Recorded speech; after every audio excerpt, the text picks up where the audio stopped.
দেখো দেখো না কি করছে ওরা। আরে কি করছে দেখতে তো পাচ্ছি না, আমার তো চোখ বন্ধ। তোমার দেখা দরকার নেই, আমি আছি তো। কোথায় নিয়ে যাচ্ছ? চলো সোজা চলো, এখানে চুপ করে দাঁড়াবে, কোনো কথা বলবে না।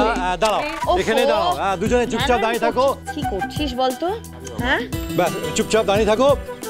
1 2 3 হ্যাপি অ্যানিভার্সারি।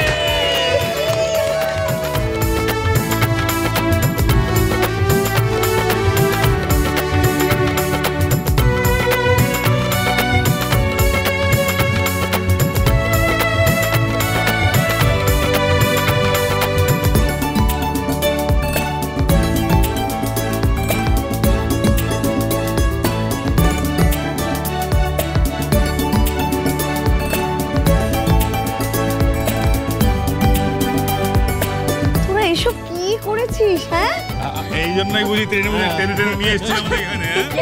এটা কিন্তু দারুণ সারপ্রাইজ ছিল, বলো বর্দি ভাই। দাদা একদম। কিন্তু মা, আমাদের বাড়ির কিন্তু একটা বিরাট গুণ আছে। আমাদের বাড়ির ছোটরা বড়দের আনন্দে গুরুত্ব দেয়, বাকি সমাজে এটা তো বিরল হয়ে গেছে। একদম ঠিক বলেছিস। এই তো কেক এসে গেছে। আরে বাপ রে বাপ, ঠিক।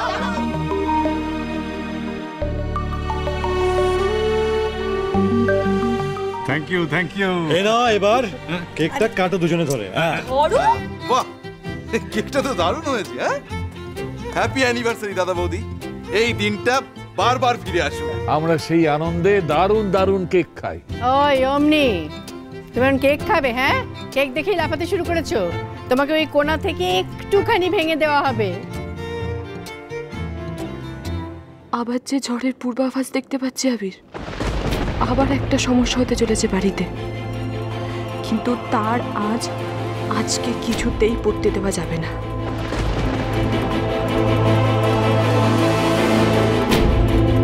কিরে তুই দাঁড়িয়ে আছিস কেন এভাবে? কি ভাবছিস বলতো? আরে কেকটা কাটতে আমাকে বল।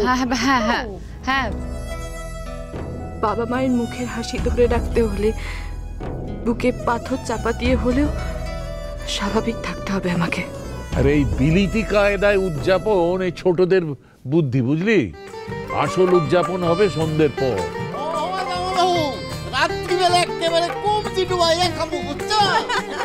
এইসবের কি দরকার ছিল বলতো? দরকার ছিল।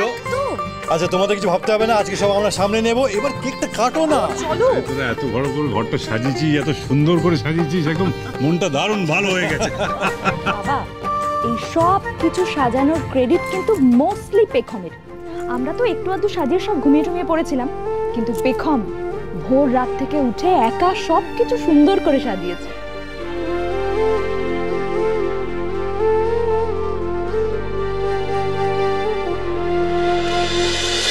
বন্ধুয়া সোম থেকে রবি প্রতিদিন সন্ধ্যে 7:30টায় স্টার জলসায় ও ডিজনি প্লাস হটস্টারে।